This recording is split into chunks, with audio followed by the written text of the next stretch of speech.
Hey guys, welcome back to my channel. If you're new here, my name is Romae, and if not, hey. Okay guys, so as you guys can tell by the title, today I'll be doing something a bit different. This is like new content on my page, but I'm seeing that we're approaching summer, and I know a lot of weddings happen in this time, and the fact that my 1 year anniversary is also around the corner, and I also realized that people in my age group, I see a lot of people getting proposed to, I see a lot of people getting married, I know a lot of people in long-term relationships with marriage around the corner. So I think many persons will find this information valuable, and seeing that I'm a newlywed and all, I just want to give you guys some tips on ways that you can save on your wedding, because who doesn't want to save some money in this day and age, right? That being said, I think it's also important to point out that the validity, are you guys listening?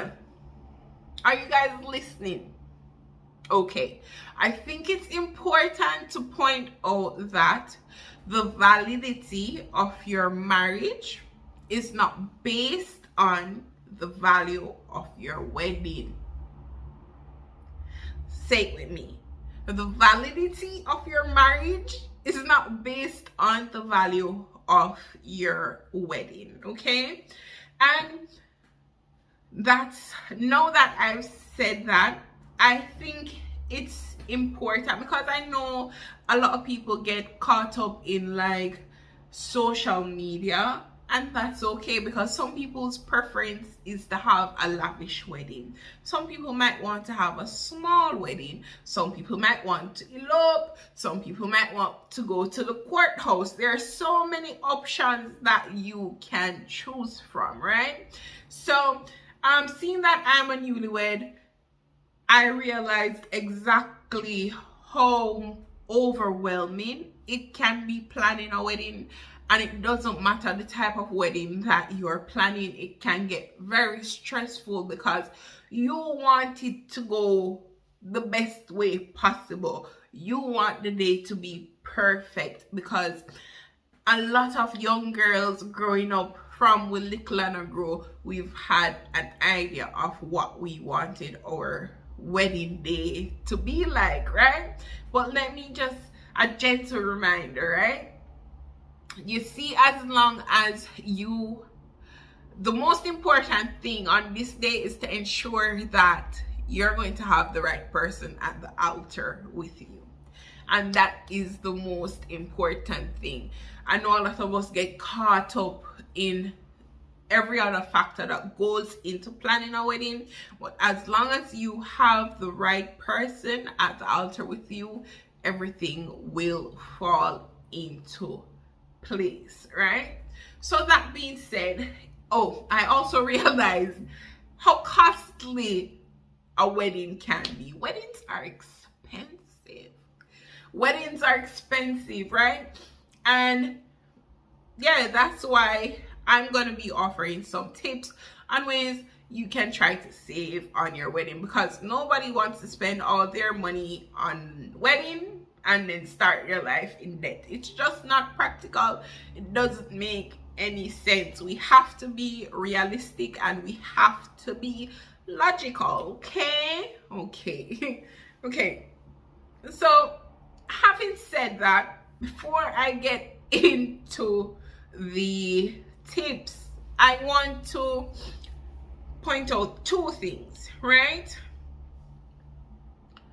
The first thing you have to do is plan the type of wedding that you and your husband want, right? You guys have to come to an agreement to say, okay, this is the type of wedding that we want, even though these are conversations that should have been happening at some point in the relationship. You understand?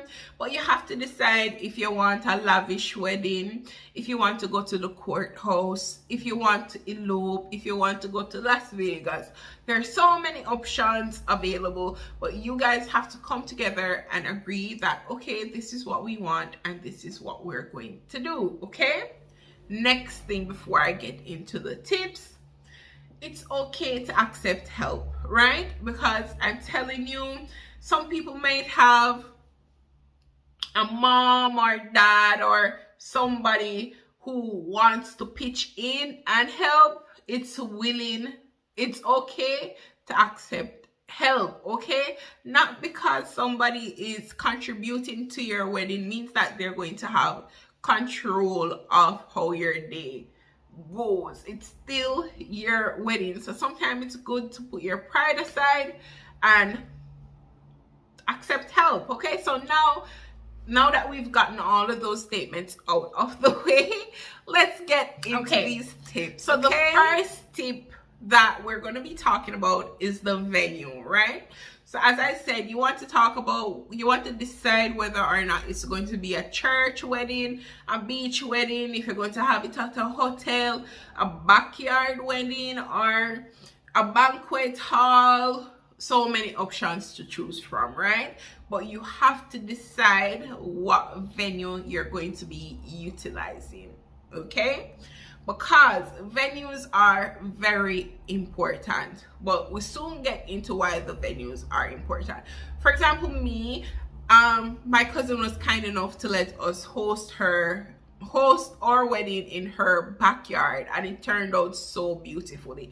But the venue that you select will influence the type of decor that you're going to do, how many people you can accommodate, and seating, all of those things, right? Is it a venue that you can keep both your reception and your ceremony there? There's so many things worth taking into consideration. So before you do anything else, you guys need to decide what type of venue you're going to be looking at, right? Because it can get pretty stressful. So that's the first thing you want to tick off your list.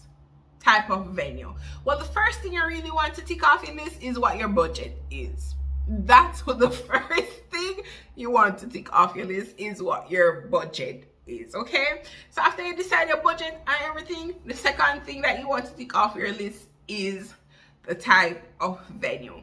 Okay, so secondly, after you decide on the venue and everything, the second thing you want to have a look at, I would recommend, are virtual invitations, right? Virtual invitations. I think virtual invitations are so convenient, they're cost efficient, and I think it's easier for you to get a response back from the people that you're inviting.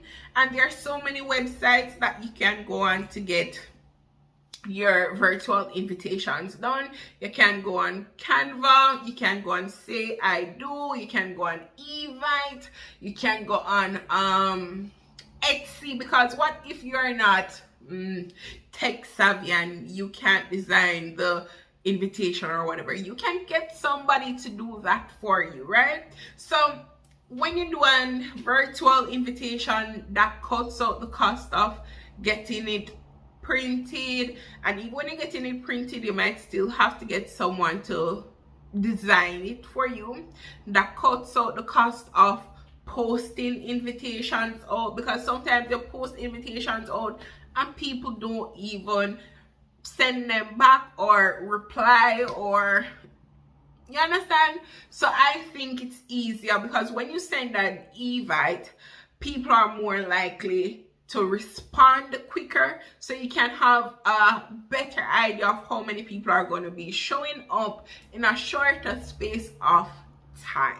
Okay, so that's my first tip. Virtual invitations, it's definitely worth considering. If I can find my one, I will pop it somewhere here just to give you guys an idea of how creative you can get, even though mine was pretty but I mean, I liked it, and that's all that matters. So that's something that's definitely worth considering, right? Okay, so after you decide on doing the virtual invitations, now you can start composing your guest list, right? Because who are you going to be sending these invitations to? Do you want a small wedding with just your immediate family and friends? Do you want a big wedding? Or what you're going to do? You want to invite the lady down the road? You want to invite your mother church sister? What are you going to be doing? How many people are you going to plan on catering for? Are you going to be doing plus ones? Things like that. Because your guest list influences so many things. Your guest list is going to influence how many tables and chairs you're going to need to accommodate all these people. It's going to influence how much food you're going to have to prepare or cater. And it's also going to influence, like, if you're going to be doing wedding favors. That's the next thing that it's not necessary, but if you wish to, you can. Things like that. So your guest list is very important. Is it that I know some people don't wish to have kids at their wedding, so there's so many things that you need to take into consideration when doing your guest list, right? So you're going to have 100 people, 20 people, 80 people. What are we doing? Okay, so you need to decide on your guest list and decide from early, because you and your partner have to come to an agreement as to, okay, these are the amount of people that we can afford to accommodate, right? Because the more people you invite, the more costly it is going to be, and that's just the fact. So that's something that we need to settle from early. Okay, next thing. So after we've decided on a venue, after we've created our guest list and we sent out our invites, the next thing I would recommend is DIY as much things as you can. DIY as much things as you can. So this includes things like your decor, your centerpieces, if you're going to do signage, so many things. You see, TikTok should be your best friend. And I mean, it's doable to DIY a lot of stuff, because saying you're getting married a year from now, you have that time to plan the type of decor that you want to do, get the materials that you're going to need to do it, and you can do it in phases, right? So all right, you see, Amazon,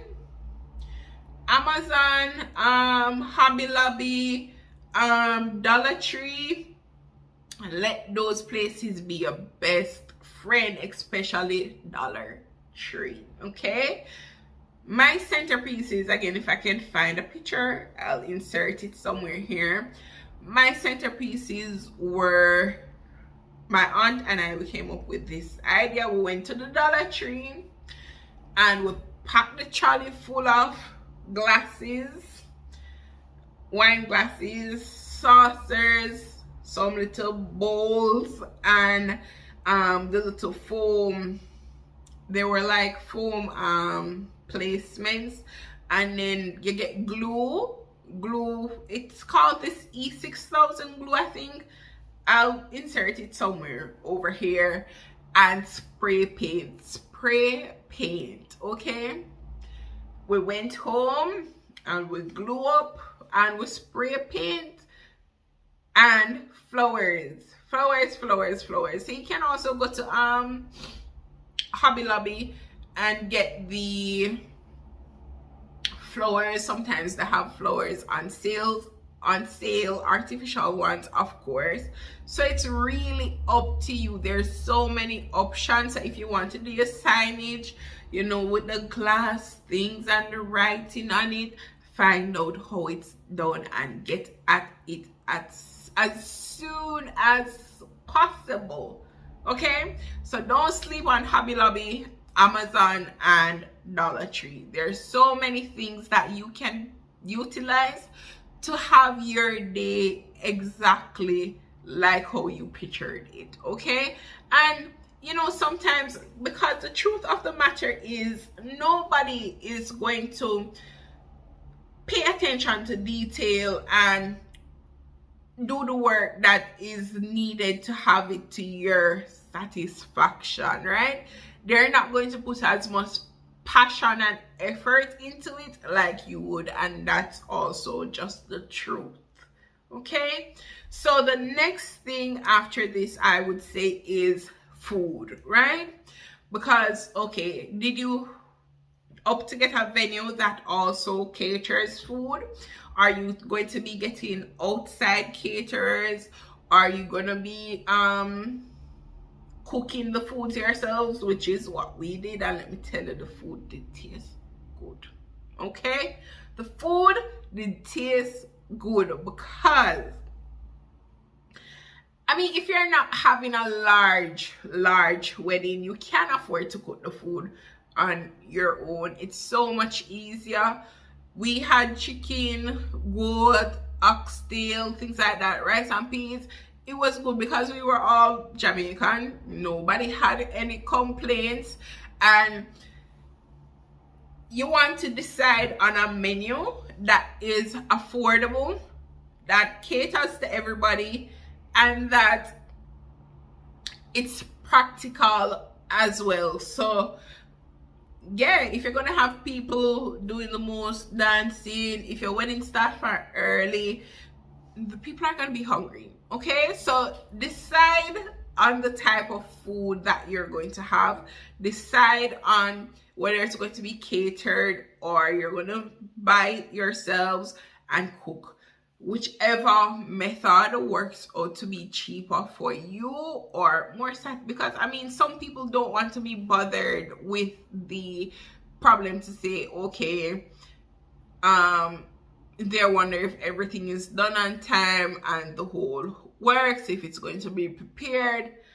Never had that problem. Okay, next thing I would say as well, in terms of liquor, I know a lot of people have open bar, but I mean, can you afford an open bar with champagne and things like that?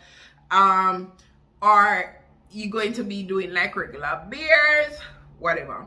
So what we did, we went to the liquor store, we buy rum, Hennessy, wine. There was something there for everybody. We went to the grocery store and got juices, the whole works. Beer did there, the whole works. You have to ensure that you cater for everyone. Kids were at my wedding, so we had little juice boxes and things as well that, you know, were there for them. So you have to think about the people that you are inviting, and also think about the type of couple that you are. If you're a Caribbean couple, if you're an Indian couple, if you like soul food, I really think your menu should be a representation of you. So that's good as well. And yes, since we're talking about food, let's also talk about the cake. Okay, so first of all, once you add the word wedding to anything, if the price was here, it's now here. Okay, so be prepared for that. Okay, so if the price was here, it's now here. Okay, so cakes, wedding cakes can be very expensive. So if you want that big lavish cake, you know, the cakes with multiple tiers and it has a whole table for itself and you can hardly see the table because the cake is that big and it's really tall, okay, so if you want to do that, but the majority of the time, unless you're having a huge wedding where half of the community is invited, most of the time that cake is not going to be eaten. Majority of it isn't going to be eaten, right? So what I've been seeing people do, did you know that they actually have dummy cakes where the tiers on the cake are actually fake, but they're decorated to look like real cake. So the first 3 tiers might be fake, and the large bottom tier is real. So that's where the couple would then go and cut, and the whole works. So okay, so if you have that option, Instagram as well. Instagram, you can find a lot of